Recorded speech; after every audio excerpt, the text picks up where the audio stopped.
above or over? The hummingbird flies over the flower, or the hummingbird flies above the flower? What's the difference? Hello, I'm John Teacher, helping you learn English. What's the difference between above and over? In this video, we will compare how to use these two prepositions of space, above and over, which seem very similar and a little confusing. But I'll give you a tip that you can use to help you understand the difference much more clearly. Then we will end the video with a short quiz to help you remember what you've learned. Are you ready? Let's take a look. Let's imagine we are looking up at a mountain. On the mountain we see houses. We say the houses are above us because they are at a higher point or a higher place than we are on the ground. So the definition of above describes something higher than something else. Now, we can see an airplane. It's flying in the sky. And it's flying over the mountain. Now, you may have already noticed a clue. Yes, the preposition over represents movement at a higher point. Look at these verbs. Fly, hover, float. We can use these with above and over. In other words, with something that is moving, we usually use over. And with something which is not moving, we use above. Look at these examples. A hummingbird flies over the flower. We use over to express movement from one place to another. But when the bird is not moving during flight, we can change the verb to hover, above the flower. So let's recap. The hummingbird flies over the flower when it is moving during flight. If it's not moving, it's better to say the hummingbird hovers above the flower, remembering the bird is still in flight, but it's not moving from point A to point B. When it does start moving again, we can change back to the verb fly. Can you think of other things that can hover? How about a helicopter or a dragonfly? Now, in another example, you maybe have heard people mention that a blanket covers us. Well, there's a little trick here. Look at these sentences. I cover myself with a blanket, or I slept very well covered with a blanket. The first sentence suggests movement. I cover myself is an action indicating movement. But in the second sentence, is there movement? Think of it like this. The blanket moves with us when we turn in our sleep, and also moves with the motion of our breathing. So, when you think of over, you can link it to movement to help you remember how it differs from above. But wait, I can still say the squirrel moves above us in the tree, right? Absolutely yes. Look at the sentence one more time. What is the word before above? Above changes purpose when you place the word move before it.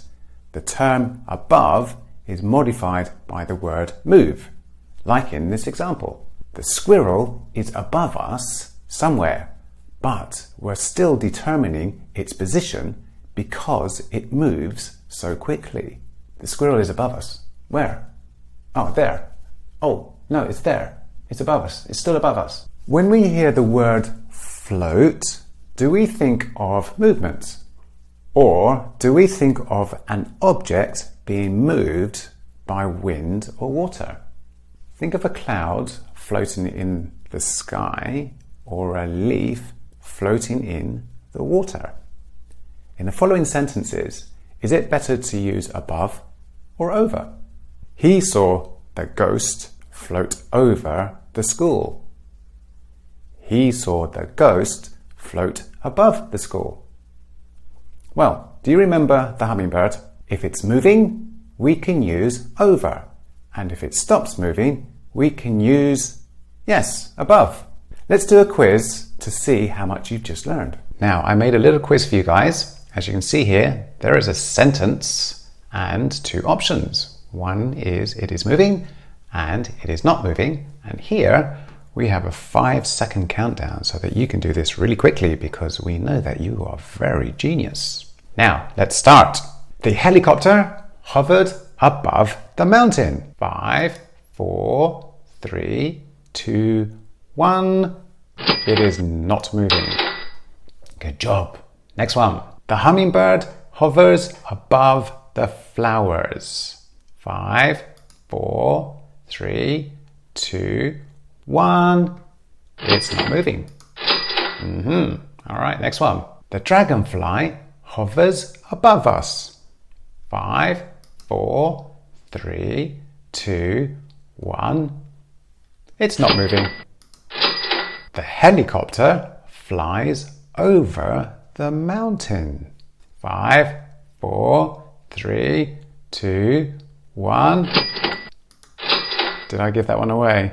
I probably did. Okay, next one. The dragonfly flies over us. 5, 4, 3, 2, 1. Was that too easy? Next one. He put the blanket over me while I was sleeping. 5, 4, 3, 2, 1. Actually, it's moving. Next one. I was sure I saw a ghost float over the school. 5, 4, 3, 2, 1. It's moving. Then suddenly the ghost was floating above me. 5, 4, 3, 2, 1. Now, I think everybody that's watching this right now is going to say it's not moving. And I agree. But you will find native speakers not knowing really the difference, because let's remember, floating is a movement that is caused by something pushing or holding or carrying something.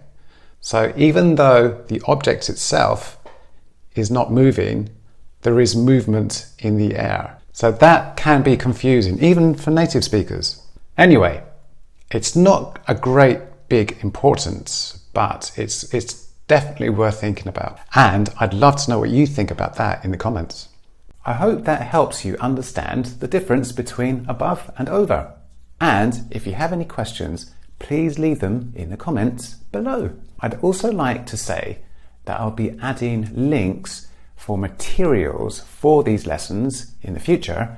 So please come back and check the video's descriptions that you can download them at your leisure. If you'd like more educational content, please click here. And I'll see you in the following video. Bye for now.